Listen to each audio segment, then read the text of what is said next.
Ça marche. Voilà. Voilà. Donc ça fonctionne. Ok. J'aimerais saluer. euh,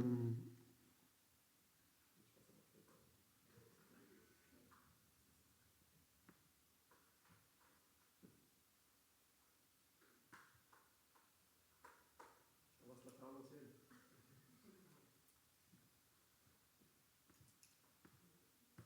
J'aimerais donc saluer aujourd'hui Joël, déjà. Joël Germain, que vous connaissez, que la plupart connaissent, qui est le pasteur fondateur de cette église et qu'on aime bien honorer. Donc, bienvenue Joël. Et il est venu parce qu'il est accompagné de son fils Eric et de sa belle-fille Anne-Lise. Donc, merci, soyez bienvenus. Eric et Anne-Lise sont des missionnaires pour le Seigneur depuis de nombreuses années. Et continuent. Maintenant, ils sont entre la Suisse et toujours, je crois que c'est le Tchad, c'est ça? Parce que oui, ils ont fait pas mal de pays aussi. Et donc, du coup, bah, voilà, on est content de vous avoir avec nous ce matin et on vraiment vous accueille chaleureusement. Est-ce qu'on peut les accueillir chaleureusement?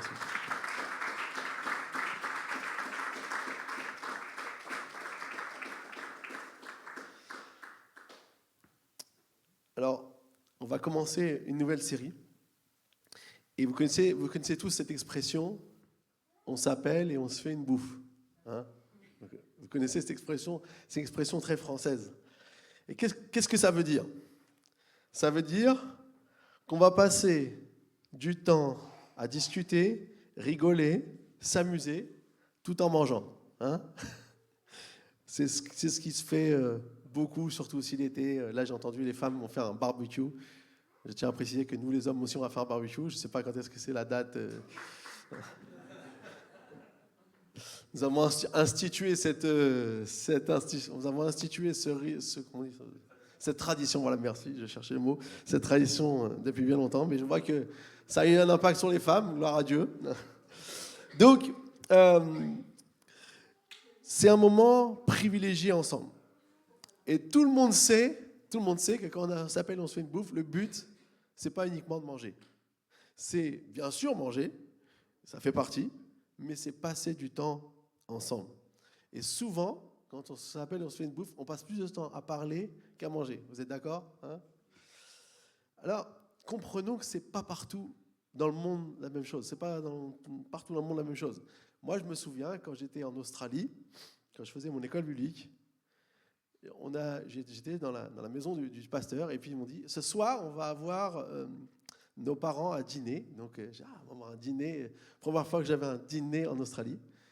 Bon, déjà il faut comprendre que ils sont pas dans la même tranche d'horaire que nous, donc fallait s'habituer parce que eux le dîner c'est 17h30. Donc nous 17h30 la plupart on est peut-être encore en train de travailler ou en train de sur le chemin du retour. Et eux 17h30 et donc les parents arrivent à 17h30 précise. À 17h45 on était à table. Et à 19h30, ils sont repartis.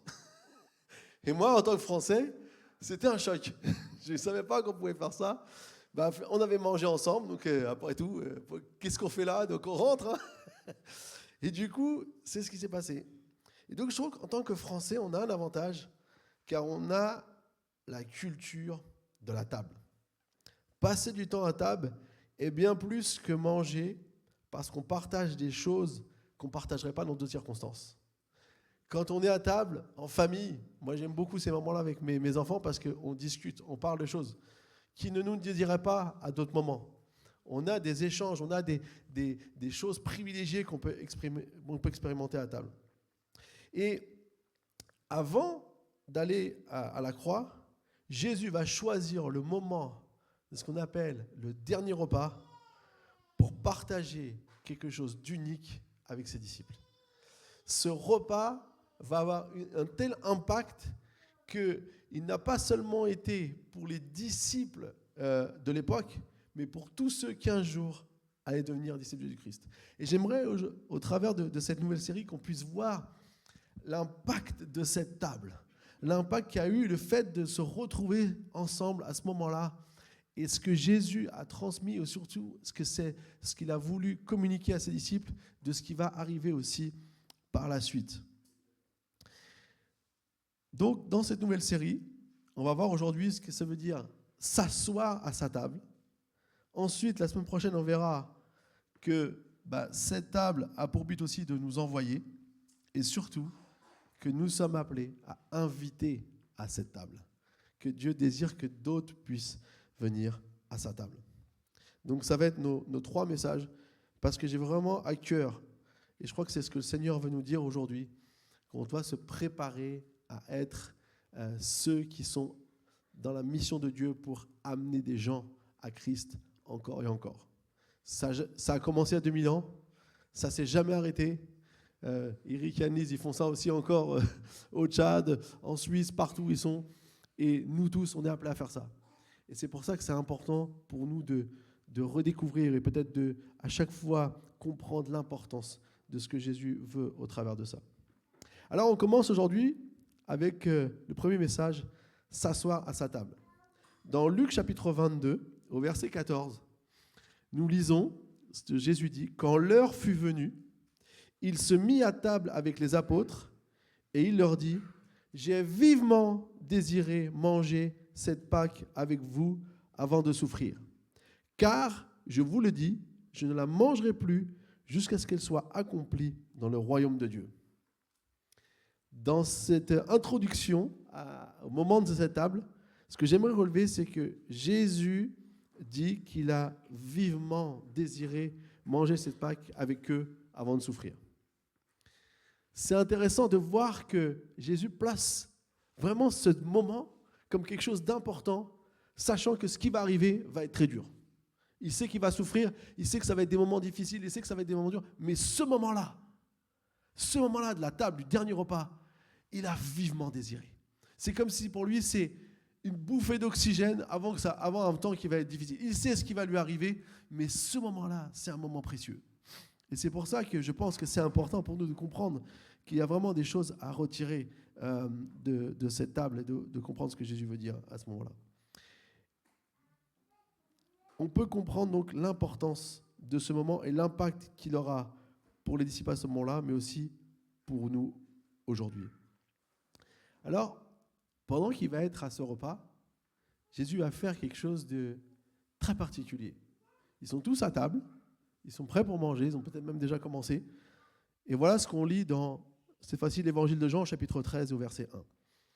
Avant la fête de la Pâque, Jésus, sachant que son heure était venue de passer de ce monde au Père, ayant aimé ceux qui lui appartenaient dans le monde, les aima jusqu'à l'extrême. C'était pendant le souper.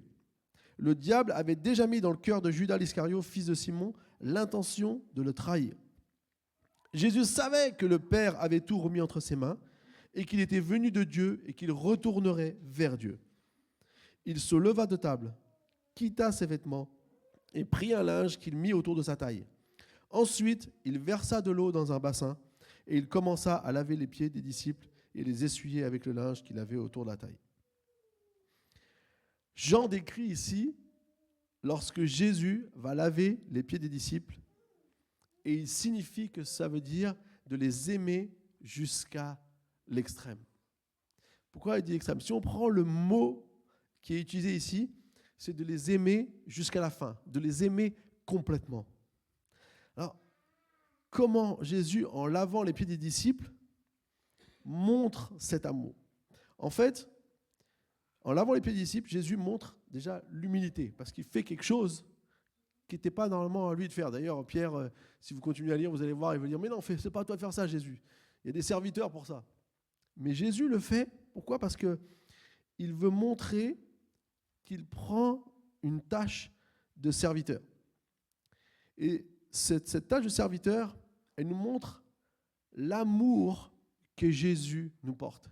Et moi, ce que je trouve beau dans ce geste, c'est que Jésus va laver les pieds de chaque disciple. Et c'est comme si Dieu, au travers de son Fils, il veut montrer qu'il a un amour pour chaque personne.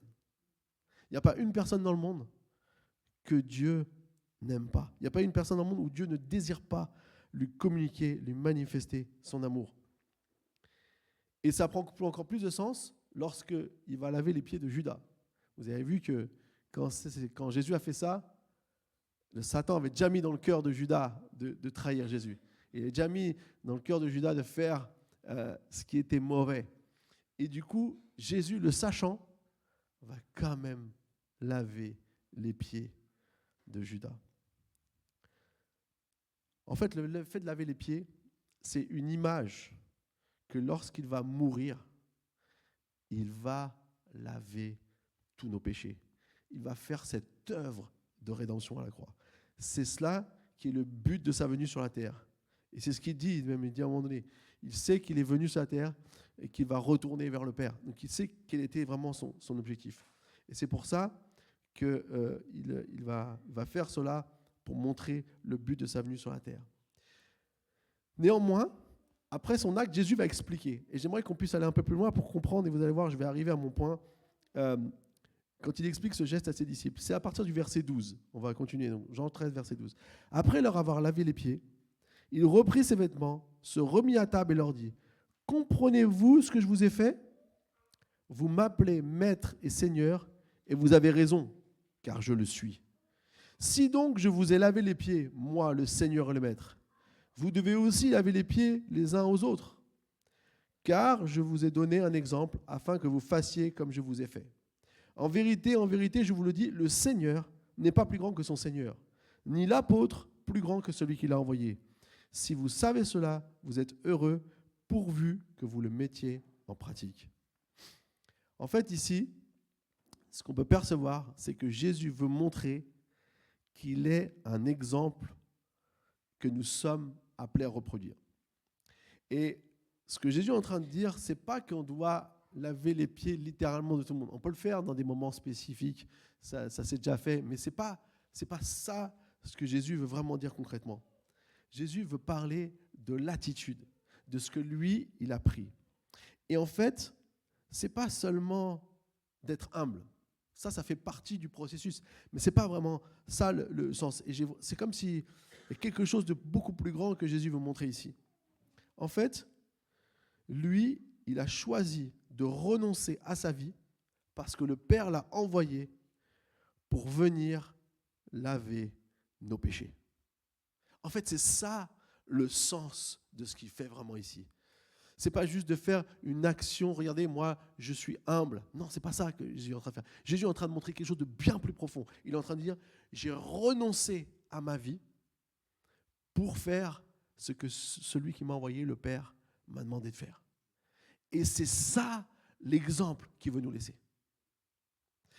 Une des choses les plus importantes qu'on peut faire là, et qu'on comprend lorsqu'on s'assoit à la table du Seigneur, c'est qu'on doit être prêt, on choisit de renoncer à sa propre vie.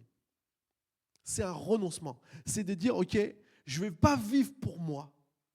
Je m'assois à la table du Seigneur parce que je veux vivre pour celui qui m'envoie. Et vous savez, c'est l'essence de ces apôtres, quand ils ont reçu le Saint-Esprit, c'est ce qu'ils ont commencé à faire.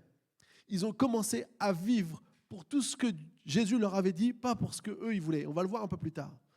Mais ce qui est vraiment important, c'est qu'on doit garder cet même état d'esprit.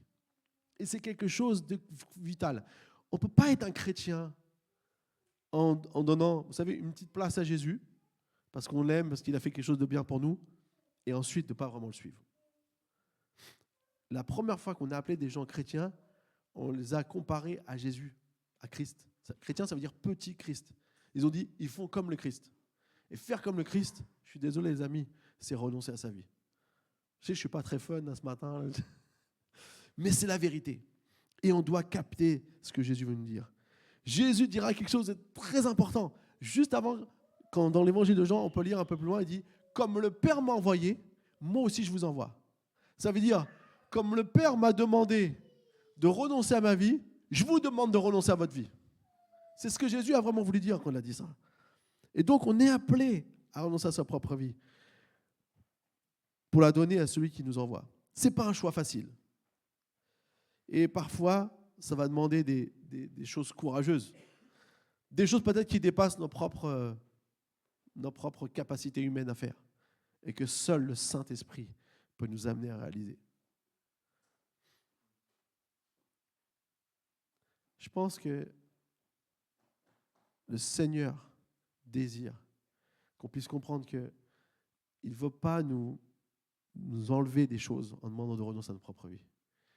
Il veut nous faire comprendre que si on est prêt à renoncer à notre propre vie pour faire ce que lui nous demande de faire, nous allons voir des choses peut-être qu'on ne pourra jamais voir, ou de pouvoir expérimenter ou accomplir des choses que nous-mêmes, par nos propres forces, nous ne pourrons jamais accomplir. Notre monde vit dans le seul objectif de vivre sa meilleure vie. Vous êtes d'accord ? Tout le monde, on fait tout, même si c'est au détriment des autres. Et j'ai envie de dire, notre société est arrivée à un point où c'est au détriment des autres.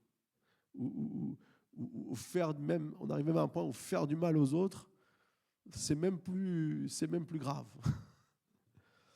Et je crois que c'est important pour nous de comprendre ça. Il y a un exemple dans le Nouveau Testament, un exemple incroyable, dans ceux mêmes qui ont suivi Jésus. Dans le livre des Actes d'Apôtres, on voit un homme qui a fait cela. Il s'appelle Étienne. Il était un des diacres qu'on a choisis pour distribuer la nourriture aux veuves, parce que les apôtres se sont rendus compte qu'ils n'avaient plus le temps de tout faire. Mais ils ont choisi des hommes pleins d'Esprit Saint et de foi. Et donc Étienne, rempli de foi et d'Esprit Saint, accomplissait des miracles et des signes prodigieux parmi tout le peuple. Et c'est pourquoi il a été accusé par certaines personnes et on l'a arrêté. Il est passé devant le conseil, le Sanhédrin, le même que Jésus avait aussi fait face. Et il a eu à cœur de leur partager la vérité. Pourquoi Jésus, celui qu'ils ont cloué à la croix, était vraiment le Messie. Et il a commencé par raconter toute l'histoire. Vous pouvez lire ça dans Actes chapitre 7. Et à la fin, il les a challengés. Il leur a dit, hommes réfractaires. Il n'a pas eu peur de leur dire la vérité. Pas méchamment, pas mais pour les stimuler, pour les confronter. Et alors qu'il fait ça, la Bible nous dit dans Acte 7, verset 54, en entendant ces paroles, ils avaient le cœur plein de rage et ils grinçaient des dents contre lui. Donc c'est le conseil. Mais Étienne, rempli du Saint-Esprit, fixa les regards vers le ciel et la gloire de Dieu et Jésus debout à la droite de Dieu. Il dit, je vois le ciel ouvert et le Fils de l'homme debout à la droite de Dieu. Pendant que ceux qui sont là en train d'être contre lui, il voit la gloire de Dieu. Il voit quelque chose que personne d'autre voit. Il voit quelque chose d'incroyable. Et à ce moment-là, ils poussèrent de grands cris en se bouchant les oreilles et se précipitèrent tous ensemble sur lui, le traînèrent à l'extérieur de la ville et se mirent à le lapider. Les témoins avaient déposé leurs vêtements aux pieds d'un jeune homme appelé Saul. Ils jetaient des pierres à Étienne qui priait et disait « Seigneur Jésus, accueille mon esprit ». Puis il se remit à genoux et s'écria d'une voix forte « Seigneur, ne les charge pas de ce péché ». Et après avoir dit cela, il s'endormit. Étienne a renoncé à sa vie pour que le message de Christ puisse passer. Et vous savez, ce qui est intéressant, c'est que ce jeune homme qui était là, Saul, on sait ce qu'il va devenir, parce que c'est celui qui va s'appeler Paul, après, une fois que Dieu va le toucher aussi. Et il va comprendre ce qui avait pris place à ce moment-là. Il va comprendre ce qu'Étienne avait fait. Alors, je ne dis pas que nous, forcément, on va mourir pour Dieu. Peut-être qu'un jour, on y sera confronté, on ne sait pas. Mais ce qu'on sait, c'est que Étienne a pu dire les mêmes paroles que Jésus a dit à la croix. Et je trouve ça vraiment tellement puissant. Parce qu'il a choisi de renoncer à sa vie pour faire ce que Jésus l'a appelé à faire. Alors, aujourd'hui, ça peut paraître une hypothèse probable, mais la seule chose que nous pouvons constater est qu'Étienne, il a vu la gloire de Dieu. Et moi, ma prière, c'est que je puisse voir la gloire de Dieu, pas parce que je dis « je veux voir la gloire de Dieu, c'est bien pour moi », parce que j'ai envie de voir la gloire de Dieu remplir la terre. Parce que je veux être animé de ce même désir que Dieu a. Et les amis, en tant que chrétiens, on ne peut plus vivre notre vie, vous savez, tradition. On n'est pas des religieux. Si on est des religieux, on va se boucher les oreilles quand on va voir la gloire de Dieu, comme ce qu'ils ont fait. On doit commencer vraiment à dire « Seigneur, qu'est-ce que j'ai besoin de faire ?» quelles actions puis-je mettre en place pour renoncer à ma vie afin de vivre celle que Dieu a pour moi? Je regardais un peu, j'ai vu un témoignage d'un jeune américain qui en 2018, je vous parle souvent, des témoignages comme ça, on les entend, c'est des siècles passés, mais là c'est en 2018, il est parti voir un peuple dans l'océan Indien. Alors, je n'ai plus exactement le nom du peuple en tête, mais il est parti pour leur annoncer la nouvelle. Mais le gouvernement indien interdit chaque personne d'aller parce que quiconque va sur cette île se fait tuer. Et il est parti avec des pêcheurs qui l'ont emmené au bord. Il est rentré. Il a appris déjà leur langue. Il s'est préparé. Il s'est préparé pendant des années pour ça. Et il est parti et il a été capturé et on ne l'a plus jamais retrouvé. On ne sait pas ce qu'il est devenu. Je me dis, pourtant, la plupart savaient que c'était l'issue. Et on se dit, mais waouh, comment quelqu'un a un si grand désir alors que c'est 99,9% de chance, c'est ce qui va lui arriver. Pourquoi quelqu'un fait ça? Et d'ailleurs, certains l'ont critiqué. On ne sait même pas ce qui est devenu, mais on se permet de le critiquer. Ça, c'est toujours les hommes. Hein. C'est ceux qui ne vont pas y aller qui vont critiquer. Et moi, je vous dis une chose. Quand j'ai eu ce témoignage, je me dis, incroyable. Quelqu'un qui a peut-être fait quelque chose, on ne sait pas ce qui a pu se passer, on ne sait pas ce que Dieu va pouvoir faire, mais il y a des gens qui ont été dans le passé aussi, qui ont donné leur vie, qui étaient prêts à renoncer à leur propre vie pour faire ce que Dieu leur demande de faire. Et lui, il sentait que ce que Dieu l'a amené à faire. Les amis, j'aimerais vraiment nous dire que ça puisse nous motiver, nous transcender, à ne pas vivre notre vie que pour nous, mais à pouvoir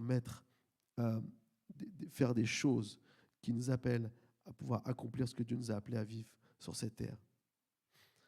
Quelles actions puis-je mettre en place pour renoncer à ma vie afin de vivre celle que Dieu a pour moi? Demande au Saint-Esprit. Demande au Saint-Esprit. Si tu es prêt, si tu es disposé, demande quelles sont les choses que Dieu m'appelle à sacrifier pour lui. Parfois, c'est peut-être sa propre vie physique, mais ça peut être d'autres choses. Ça peut être des choses qui aujourd'hui nous bloquent de pouvoir faire ce que Dieu nous appelle à faire. Demandez au Saint-Esprit. Il saura vous dire avec sa douce voix ce qu'on a besoin de faire pour lui. Amen.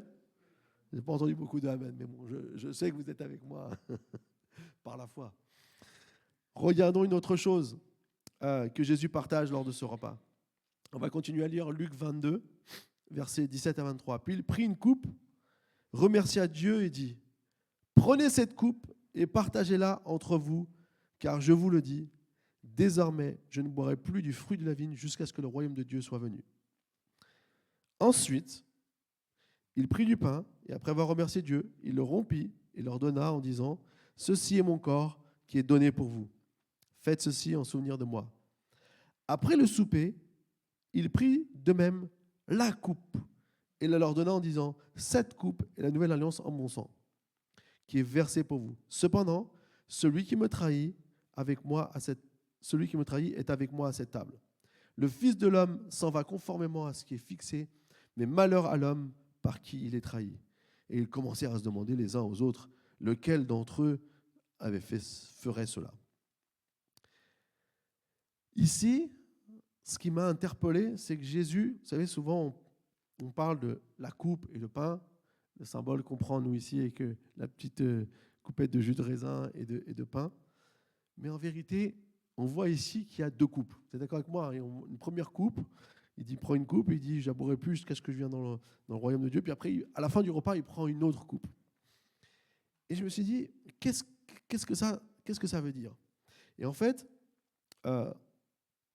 pour bien comprendre cela, nous devons savoir que célébrer le repas de la Pâque, selon la tradition donc rabbinique de l'époque qui avait été instaurée à la suite de la sortie d'Égypte, il y a 4 coupes qui représentent 4 choses qui sont bues à des moments spécifiques pendant le repas. Donc à chaque fois que les Juifs, jusqu'à aujourd'hui, fêtent ce qu'ils appellent Pessah, en fait, Pâques veut dire passer au-dessus. Parce que c'est l'ange de la mort qui est passé au-dessus des Hébreux. C'est grâce à ça qu'ils ont été gardés. Et c'est pour ça qu'ils célèbrent le fait qu'ils ont été sauvés alors que tous les premiers-nés d'Égypte ont été tués. Et donc, du coup, ces 4 coupes symbolisent les 4 expressions de la délivrance de Dieu utilisées dans le livre de l'Exode. Donc, Exode 6, versets 6 et 7. Il dit, c'est pourquoi dis aux enfants d'Israël, je suis l'Éternel. Premièrement, je vous ferai sortir de dessous les travaux forcés des Égyptiens. Première coupe. Deuxième coupe, je vous délivrerai de leur servitude. Je vous rachèterai à bras étendus par de grands jugements et je vous prendrai pour que vous soyez mon peuple. Donc, première coupe, je vous ferai sortir. C'est la, je ne sais pas si l'image est là. Donc, c'est la première coupe, je vous ferai sortir. Donc, c'est la coupe pour laquelle on ouvre le repas de la Pâque. C'est ce qu'on appelle la bénédiction du Kiddush qui sanctifie le jour de fête. La deuxième coupe, c'est je vous délivrerai. Et on la boit après avoir lu l'histoire de l'Exode en signe de gratitude pour la libération.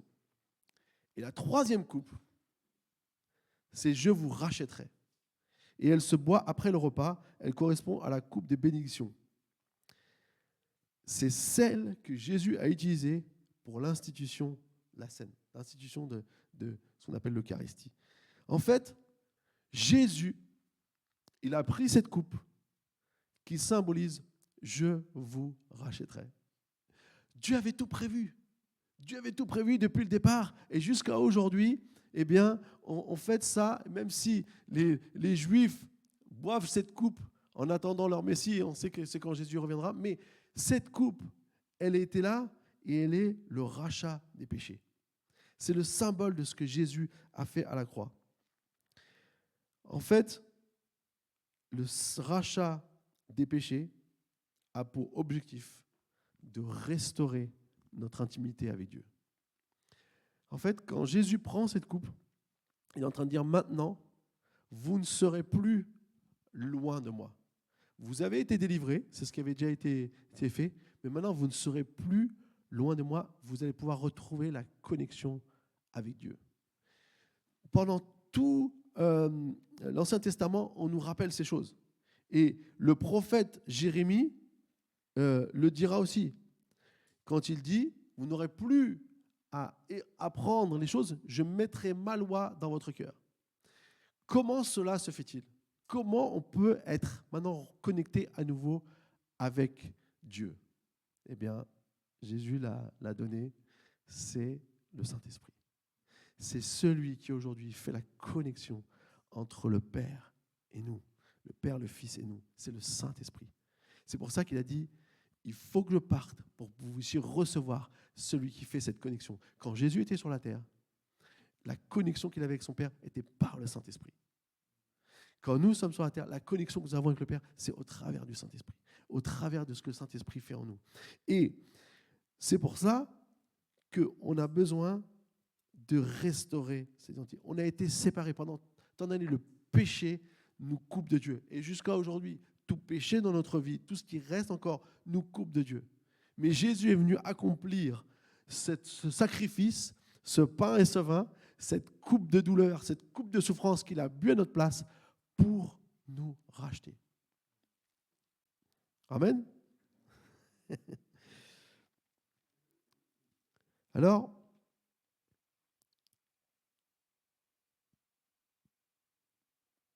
vous savez, les Hébreux, ils ont institué beaucoup de lois parce qu'ils pensaient qu'ils devaient mériter Dieu. En fait, Moïse avait reçu les lois, donc il disait, voilà, si je ne suis pas la loi, je suis coupé de Dieu. C'est pour ça que certains sont très, très, très, très, très stricts, parce que c'est leur désir de dire, je suis proche de Dieu.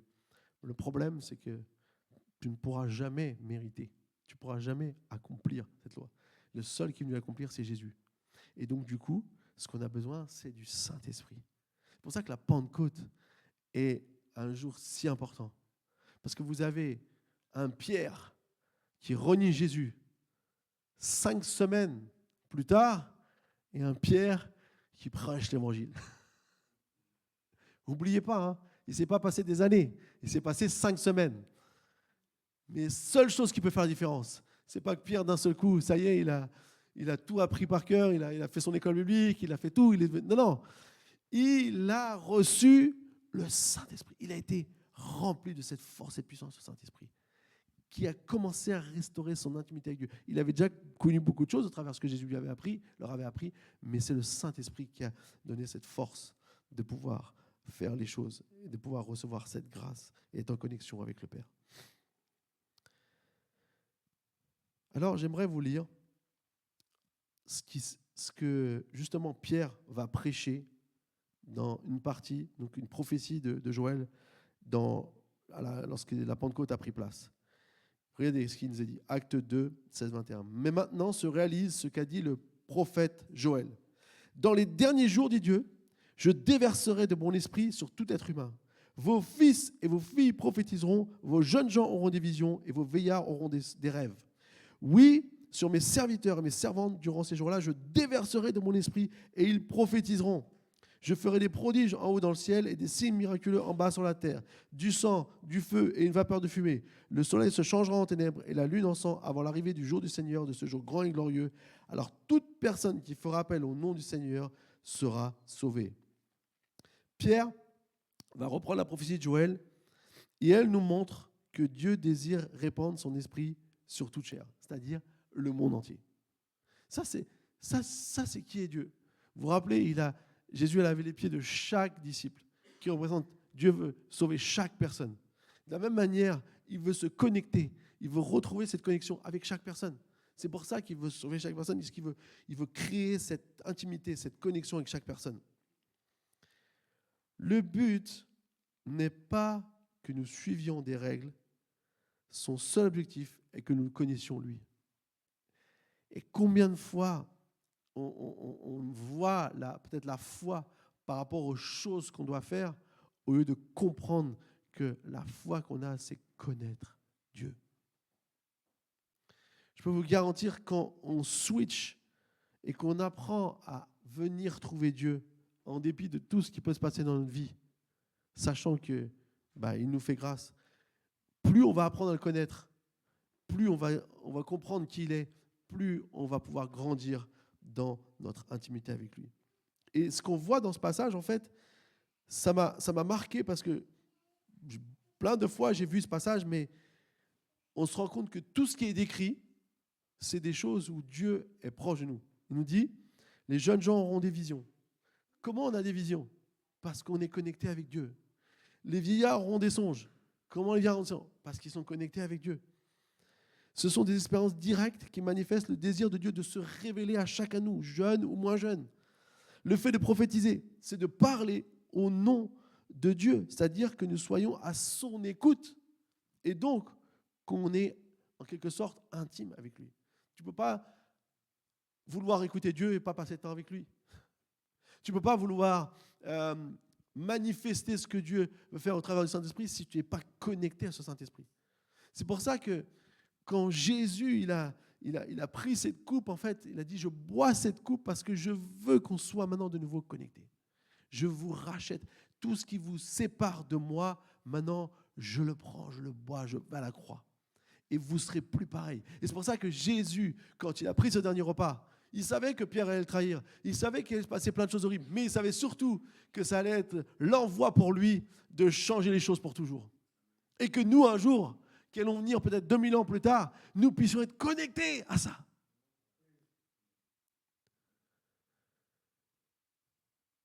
Ne soyons pas des bons chrétiens. Soyons des chrétiens qui connaissent Dieu. J'espère que vous m'avez compris. N'essayons pas d'être le prototype du bon chrétien qui fait tout bien, mais qui au final en connaît très peu sur Dieu parce qu'il essaie juste de faire bien. Et d'ailleurs, souvent, malheureusement, quand on essaie de tout faire bien, c'est plutôt en surface qu'en profondeur. Peut-être des fois, il faut admettre qu'il y a des choses qui ne vont pas dans notre vie, mais c'est dans notre relation intime avec Dieu que les choses vont pouvoir changer. Que Dieu va nous parler, que Dieu va te donner, il va te montrer quelque chose que tu n'avais pas encore vu et qu'il veut faire avec toi. Et même lorsqu'il nous est parlé, c'est la vie chrétienne, c'est pas accomplir des miracles. Dieu le fait. Dieu l'a promis, Dieu le fait. C'est pas qu'il ne veut pas le faire. Jésus l'a fait, on est appelé à le faire. Mais ce n'est pas le but. Souvent, nous, on voit la finalité, le miracle comme une finalité. Ce n'est pas une finalité, c'est un moyen. La seule finalité que Dieu veut, c'est être avec nous. C'est ce qu'il a perdu dans le jardin d'Éden et c'est ce qu'il veut retrouver. C'est son seul objectif. Si Jésus est venu, a tellement souffert, le seul objectif, c'est pour être proche de toi. Aujourd'hui, on en a la possibilité parce qu'on se fête Pentecôte et on se rappelle que le Saint-Esprit est venu sur la terre. Que comme Jean l'avait déjà dit, vous serez baptisés du Saint-Esprit de feu. Celui qui vient avec moi vous baptisera du Saint-Esprit de feu. Et quand Jésus est parti, il dit, vous serez baptisés. C'est ce qu'on va voir dans un instant. Et c'est pour ça que c'est important pour nous de comprendre que c'est ce que Dieu désire. C'est la seule chose vraiment que Dieu désire. Et c'est ce qu'on est appelé à vivre. Lorsque tu t'assois à la table du Seigneur, il désire restaurer ton intimité avec lui. Pour cela, nous sommes appelés à laisser le Saint-Esprit nous remplir et nous mettre à son écoute.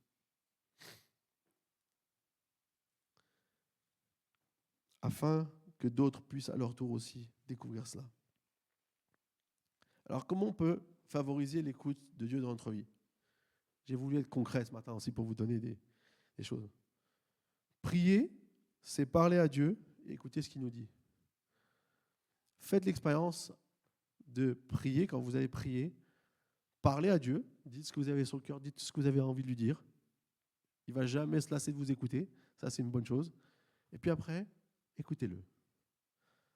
Arrêtez de parler. Mettez-vous dans une position d'écoute.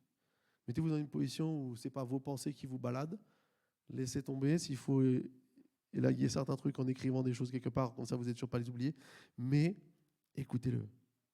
Et lire la Bible, c'est de cette manière aussi qu'il nous parle. Donc, c'est bon, on est équilibré en priant, en lisant la Bible.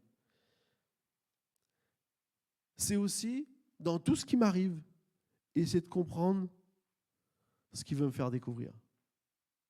J'ai appris ça avec le temps. Au début, on se dit, mais qu'est-ce qui m'arrive? Mais c'est pas possible, mais pourquoi? Puis à un bon moment, on dit, Seigneur, qu'est-ce que tu veux me montrer? Quand on prend la maturité dans la foi, on se dit, Seigneur, mais qu'est-ce que tu veux me montrer? On a sûrement la phase un peu, on ne comprend pas ce qui nous arrive, mais après Dieu va nous dire, mais qu'est-ce que tu veux nous montrer? Qu'est-ce que tu veux me montrer? Une manière aussi de pouvoir favoriser l'écoute de Dieu dans ma vie, c'est de nourrir mes pensées et mon esprit de choses qui pourront affiner mon écoute au lieu de l'empêcher. Il y a des choses que tu mets dans ta vie qui nourrit tes pensées, qui nourrit ton esprit, qui t'empêchent d'écouter Dieu, qui t'empêchent d'être proche de Dieu. Et en fait, ça, c'est un vrai défi. Et donc, c'est apprendre à dire non à certaines choses qui veulent capturer mon âme. En fait, pose-toi la question un jour, pourquoi tu vis? C'est quoi le but de ta vie? C'est être un homme avec beaucoup de succès, qui a beaucoup d'argent? C'est être, je ne sais pas moi, quelqu'un qui réussit? Est-ce que c'est quelqu'un qui aime, qui est proche des autres? C'est quoi le but de ta vie? C'est quoi? Qu'est-ce qui te pousse le matin à te lever? Ou est-ce que c'est rien, tu traverses la vie en voyant comment ça va se passer? C'est important de se poser cette question parce que ça va nous apprendre à dire, ok, ça je ne veux pas, je dis non à ça, mais je dis oui à ça. Quand on comprend ça, et vous savez, Dieu ne va jamais tout te montrer d'un coup. Ce qu'il veut, il passe par l'étape de l'obéissance. Tu dis oui à une chose pour aller vers une autre. Tu diras oui encore une chose pour aller vers une autre. Mais ce qui est important pour dire oui aux choses de Dieu, c'est dire non aux choses qui veulent nous empêcher d'y aller. Amen. On revient. Dernière chose, et on va bientôt terminer. Donc, après avoir pris cette troisième coupe, et donc avoir vraiment installé cette dimension de ce que Dieu veut être maintenant, racheter nos péchés et être nouveau, qu'on puisse être proche de lui, eh bien, il va faire une troisième chose. Et là, j'aimerais lire un passage que Paul raconte dans 1 Corinthiens 11, verset 23, où c'est Paul qui nous parle de ce que Jésus a institué. Et voilà ce qu'il dit donc, dans 1 Corinthiens 11, 23. En effet, j'ai reçu du Seigneur ce que je vous ai transmis. Le Seigneur Jésus, la nuit où il a été arrêté, a pris du pain. Après avoir remercié Dieu, il l'a rompu et dit, « Prenez, mangez, ceci est mon corps qui est pour vous. Faites ceci en souvenir de moi. » De même après le repas, il prit la coupe et a dit, « Cette coupe est la nouvelle alliance en mon sang. Faites ceci en souvenir de moi toutes les fois que vous en boirez. En effet, toutes les fois que vous mangez ce pain et que vous buvez cette coupe, vous annoncez la mort du Seigneur jusqu'à ce qu'il vienne. Par 2 fois, on voit que Jésus a dit « Faites ceci en souvenir de moi ». Et dans le passage qu'on a lu tout à l'heure aussi dans Luc 22, on voit que Jésus dit aussi « Faites ceci en souvenir de moi, où je ne boirai plus du fruit de la vigne jusqu'à ce que j'en boirai dans le royaume des cieux. » Donc Paul nous rappelle l'explication de Jésus qui a pour objectif d'annoncer sa mort. À chaque fois qu'on prend la Sainte Seine, on se rappelle que Jésus est mort. C'est qu'on se rappelle que Jésus a bu cette 3e coupe. Mais comme on l'a vu tout à l'heure, il y a une 4e coupe. Vous êtes d'accord avec moi? Il y a une 4e coupe. Et cette 4e coupe, c'est quelle coupe? C'est la coupe qui nous dit « Je vous prendrai ». C'est la coupe où elle symbolise l'union qu'il y aura entre Dieu et son peuple. Et on sait que c'est lorsque Jésus va revenir et qu'il nous prendra avec lui qu'on va pouvoir goûter ensemble et que Jésus dit « Je ne boirai plus jusqu'au jour où j'en boirai dans le royaume des cieux » cette 4e coupe. Cette symbolique est là. Et donc du coup, ce que Jésus désire au travers de ce repas, lorsqu'on s'assoit à sa table, c'est qu'on se rappelle toujours ce qu'il va faire un jour. Qu'on se rappelle toujours ce qu'il va faire un jour. Ce n'est pas seulement ce qu'il a fait déterminant pour ce qui va venir, mais c'est de célébrer ce qu'il a fait, annoncer la mort jusqu'à ce qu'il vienne. C'est pour ça qu'il dit « Faites ceci en souvenir de moi. M'oubliez pas, je reviens. » Vous êtes d'accord? Jésus dit « Je reviens. » Et ce que j'aime trop dans Apocalypse, c'est qu'on voit le moment, vous savez, où Jean il a cette vision, il voit le livre qui est là, et personne n'est digne d'en délier les sceaux. Il a cette vision où il voit, il dit qu'il y a un trône, et il y a quelqu'un qui est assis sur le trône, et on sait que c'est le Père. Et il y a ce livre qui tient en sa main, et personne n'est digne d'en ouvrir les sceaux. Et il pleure. Et c'est là qu'un ancien va dire « Non, arrête de pleurer. L'agneau, enfin le lion de Juda, qui est aussi l'agneau, va venir et va ouvrir les sceaux de ce livre. » Et en fait, dans ce livre, on voit ça va être l'accomplissement du retour de Jésus, tous les événements qui vont se passer pour le retour de Jésus. Et en fait, ce qui est incroyable, c'est que c'est comme si Jésus disait une nouvelle fois à son Père « J'y retourne. Je retourne sur la terre. » Ça va encore être quelque chose de puissant, mais cette fois-ci, il ne retourne pas en agneau. Il retourne en lion. Il est l'agneau, mais il retourne en lion. Et il va venir manifester la puissance de Dieu contre toutes les œuvres des ténèbres. Et c'est pour ça que c'est important pour nous de comprendre qu'un jour, Jésus va revenir. Vous savez, on le sait. Si on demande à tous les chrétiens, on dit oui, Jésus va revenir. Mais je crois qu'il y a une dimension que Dieu veut, c'est qu'on puisse vivre en le sachant. Que notre vie prenne cette connaissance et que ça se voit dans notre façon de vivre. Que ce ne soit pas seulement quelque chose qu'on sait. Vous savez, j'ai découvert qu'on peut attendre le retour du Seigneur sans grande attente avec ardeur. Oh oui, un jour ça va arriver. Et beaucoup de chrétiens vous disent, oh, un jour ça va arriver. Mais ce que je ressens, c'est comme si Dieu veut dire, mais je reviens bientôt. Est-ce que vous êtes prêts à m'attendre? Est-ce que vous avez hâte de vous marier avec moi? On a des jeunes mariés. Et moi, je connais surtout bien le jeune marié. Et je peux vous garantir, il avait hâte. Imaginez, c'est son épouse dire, oh, attends encore un peu. On a le temps. Quand tu viendras. Non, on veut. Jésus a hâte qu'on puisse se marier. Qu'on puisse retrouver ceux et celles qu'il a créés et qui veulent être connectés avec eux.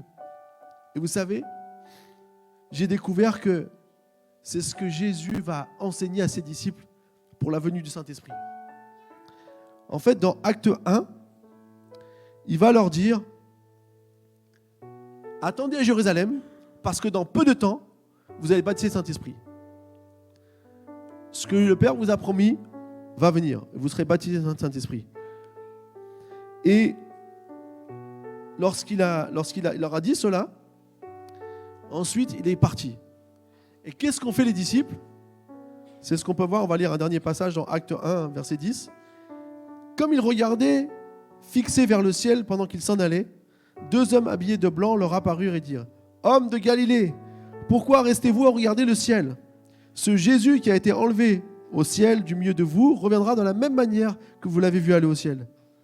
Alors ils retournèrent à Jérusalem, de la colline appelée Mont des Oliviers, qui est près de Jérusalem, à la distance d'1 kilomètre environ. Quand ils furent arrivés, ils montèrent à l'étage dans la pièce où ils se tenaient d'ordinaire. Il y avait là Pierre, Jean, Jacques, André, Philippe, Thomas, Barthélemy, Matthieu, Jacques, fils d'Alphée, Simon et le Zélote, et Jude, fils de Jacques. Tous persévéraient d'un commun accord dans la prière avec les femmes, avec Marie et la mère de Jésus, et avec les frères de Jésus. Quand eux, ils voient Jésus partir, c'est incroyable. Imaginez Jésus s'envoler dans les airs, ça devait être un moment incroyable, et il reste comme ça. Et l'ange, il dit, arrêtez de rester comme ça. Pourquoi regardez-vous le ciel ? Rappelez-vous ce que Jésus vous a dit. En fait, ce que Jésus leur a dit, ce n'est pas d'attendre le Saint-Esprit, c'est de s'attendre au Saint-Esprit.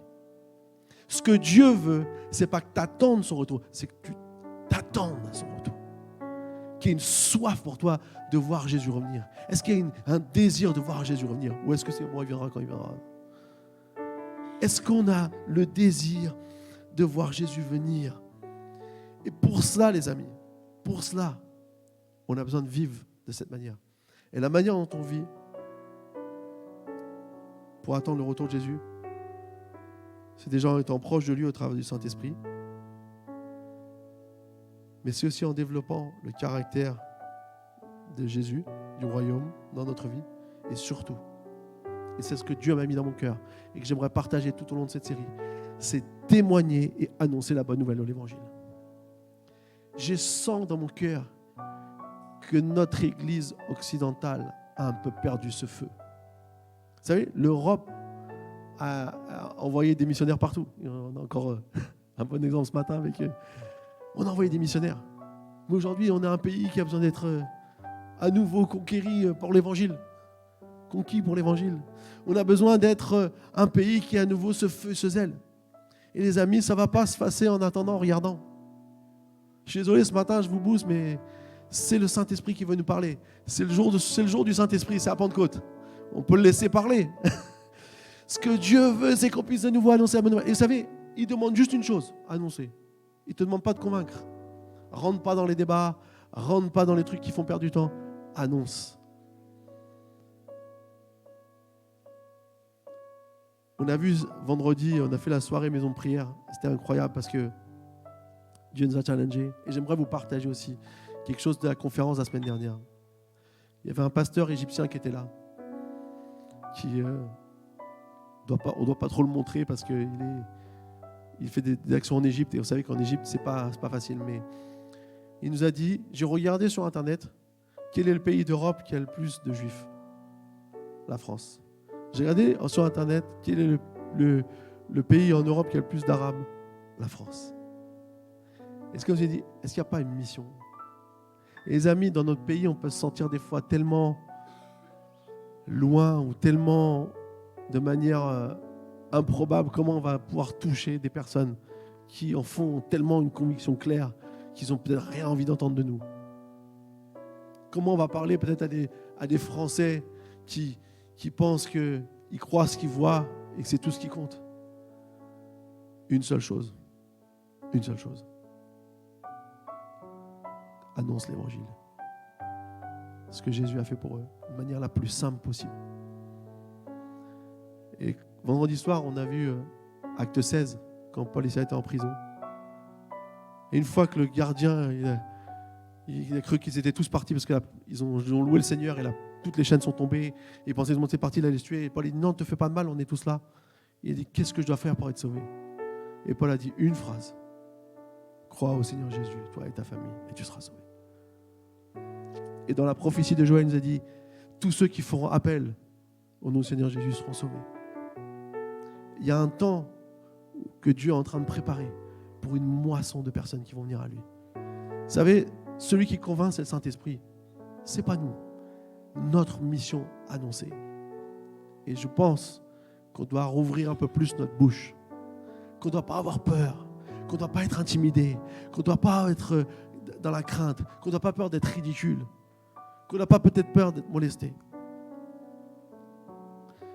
Je vais vous lire un dernier témoignage et puis on va clôturer. Ce témoignage m'a tellement touché que j'ai envie de vous le lire. C'est Mehdi Dibaj, un pasteur iranien converti de l'islam, emprisonné et assassiné pour sa foi. Mehdi Dibaj était un Iranien né dans une famille musulmane chiite. Jeune homme, il rencontre l'évangile et a fait une expérience profonde de Jésus-Christ, au point de se convertir au christianisme. En Iran, ça signifie automatiquement l'exclusion, voire la condamnation à mort, car l'apostasie, quitter l'islam, est considérée comme un crime grave. Malgré cela, il devient pasteur protestant. Il sert les chrétiens dans la clandestinité, organise des cultes, des études bibliques et annonce l'évangile avec prudence mais courage. Dans les années 80, la République islamique d'Iran intensifie la persécution contre les chrétiens d'arrière-plan musulman. En 1983, Mehdi est arrêté par les autorités. Son crime, avoir quitté l'islam et prêché Jésus. Il passe 9 ans en prison, dont plusieurs en isolement total. Il subit des tortures, des pressions psychologiques et des appels à se repentir et à revenir à l'islam. Et il refuse. L'un des moments les plus célèbres de sa vie est le discours courageux qu'il prononce devant le tribunal islamique, refusant de renier Jésus. Il déclare « Je suis un chrétien, je crois en Jésus-Christ comme mon Seigneur et Sauveur. Si cela signifie la mort, alors je l'accepte. Jésus a donné sa vie pour moi, je suis prêt à donner la mienne pour lui. » Ce discours courageux et digne fait le tour du monde et secoue les consciences. Sous la pression internationale, notamment de groupes chrétiens et de diplomates, Mehdi est libéré début 1994. Mais 6 mois plus tard, il disparaît mystérieusement. Quelques jours plus tard, son corps mutilé est retrouvé dans une forêt, abandonné.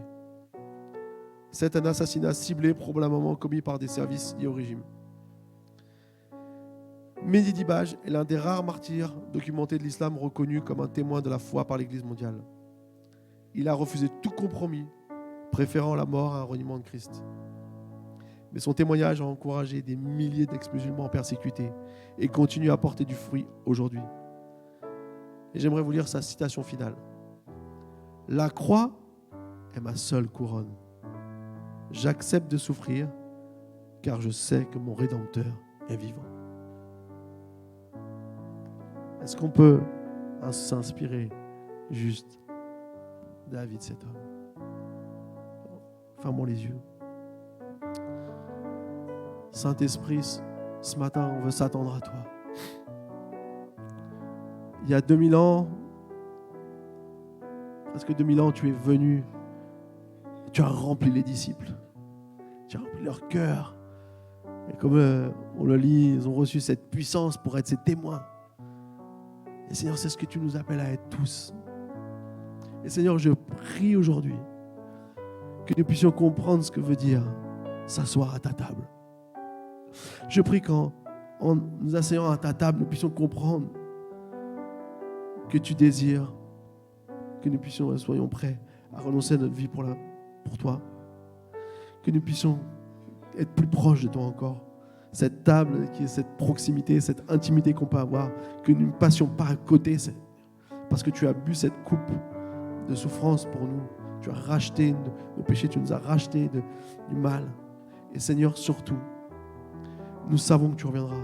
Et nous voulons vivre, Seigneur, avec cette attente de ton retour.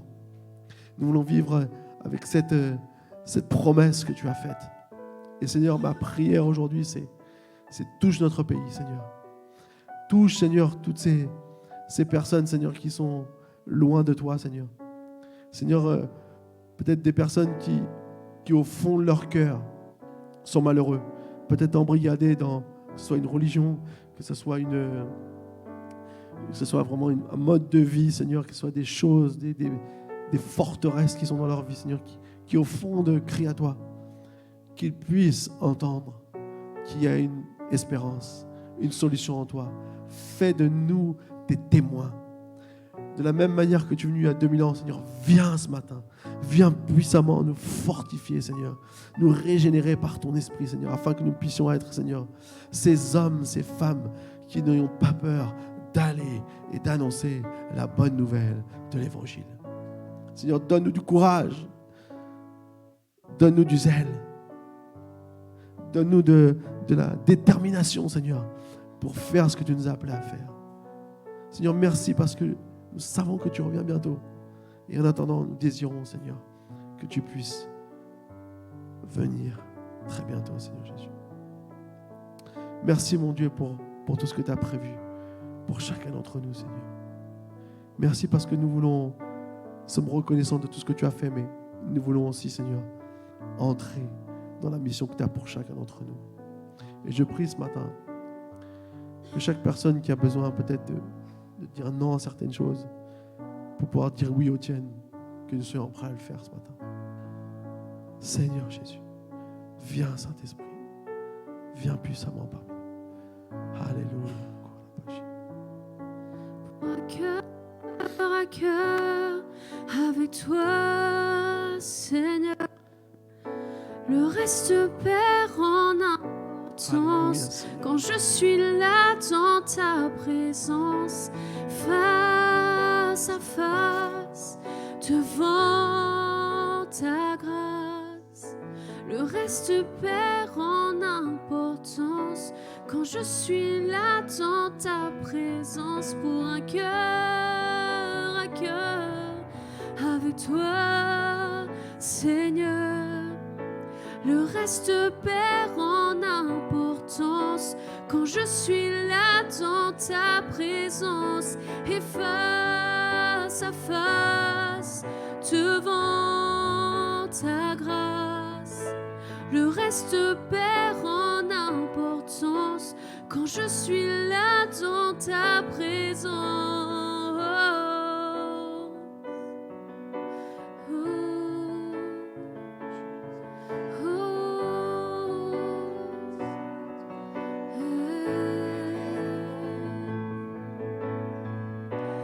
Je plie le genou, j'abandonne tout. Le seul désir de mon cœur, c'est ton cœur. Oui, je plie le genou, j'abandonne tout. Le seul désir de mon cœur, c'est ton cœur. Je plie le genou et j'abandonne tout. Le seul désir de mon cœur, c'est ton cœur.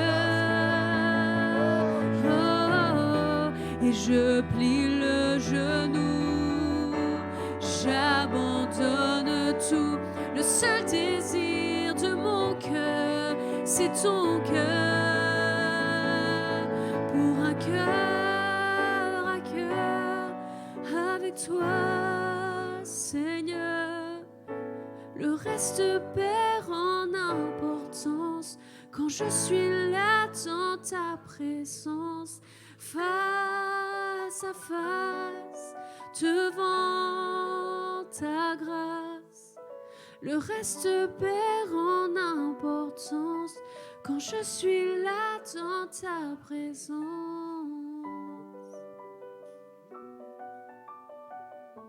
Quand je suis là dans ta présence.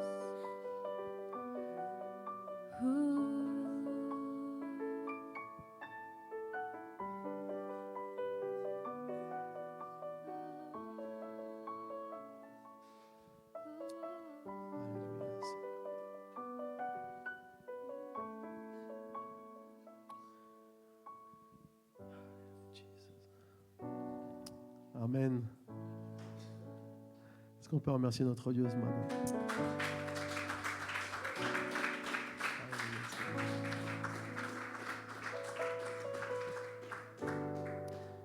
Juste pour vous dire, dernière semaine de juin et première semaine de juillet, il y a une grande opération d'évangélisation aussi qui va se passer sur Paris. On vous donnera des informations plus précises dans la semaine qui vient. Mais il y a une organisation qui s'appelle Awakening Europe. C'est un pasteur qui est venu, qui est australien, qui a fait ses études aux États-Unis et qui est venu maintenant il y a plus de 10 ans pour faire des grandes campagnes d'évangélisation. Et puis cette fois-ci, Dieu, il remplissait des stades. Il a été en en Hollande. Je vois des choses incroyables qui sont en train de se passer aussi en Hollande en ce moment. Il a été en Allemagne, Dieu lui a parlé, il a une église qui se trouve tout près de la Suisse, là-bas en Allemagne. Et ils organisent pendant 2 semaines un événement. Il y a tout un programme, on vous le montrera, où il y a des évangélisations, il y a aussi des soirées de louanges. On sait que c'est aussi un combat spirituel, donc on a besoin de prier. Et donc ils ont affaire, pour cette année, Dieu l'a mis à cœur, de prêcher l'évangile à 1 million de personnes en Europe. Et donc l'objectif en France, je crois, c'est d'avoir à peu près 130 000 personnes à qui on parle, on annonce l'évangile. Après, c'est le Saint-Esprit qui dit, mais nous, on fait notre job qui est d'annoncer. Et donc, du coup, pendant 2 semaines, il y aura tout un programme avec plusieurs églises impliquées et tout. Donc, on participera, nous aussi, à cet événement. Et donc, du coup, si vous avez envie de participer à une des choses qui se feront, vous pourrez aussi prendre part à ça pour vraiment mettre en pratique ce que Dieu nous demande. Ça se fait déjà dans notre quotidien à nous, mais ça peut être aussi dans une action comme ça où donc l'événement s'appelle 1 Million Month, donc le mois du 1 million.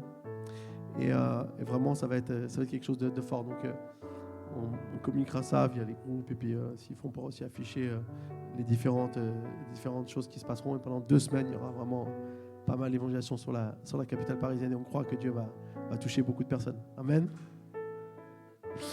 Alléluia. Voilà, peut-être on se quitte avec un dernier chant et puis je vous dis à très bientôt pour un nouveau culte ici à l'église. Je vous invite à vous lever.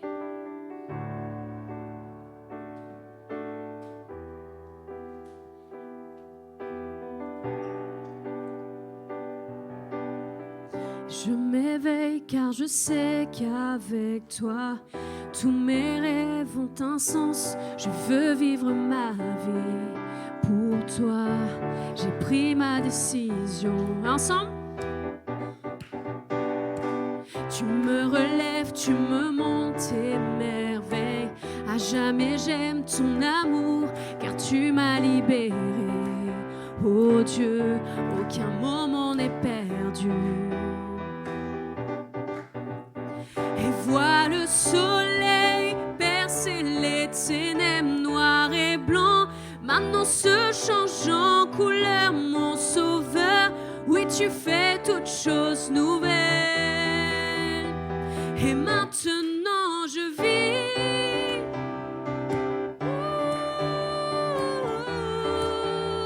Oui, maintenant je vis.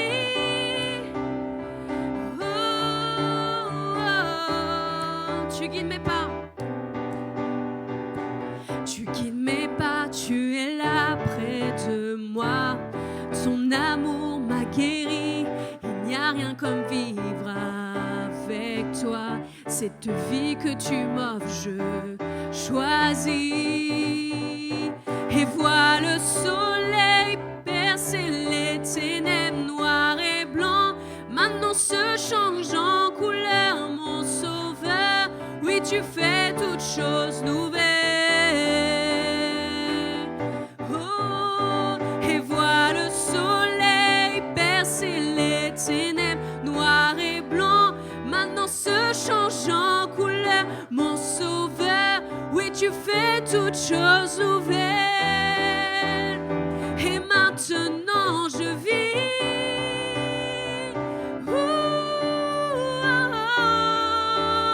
Et maintenant je vis.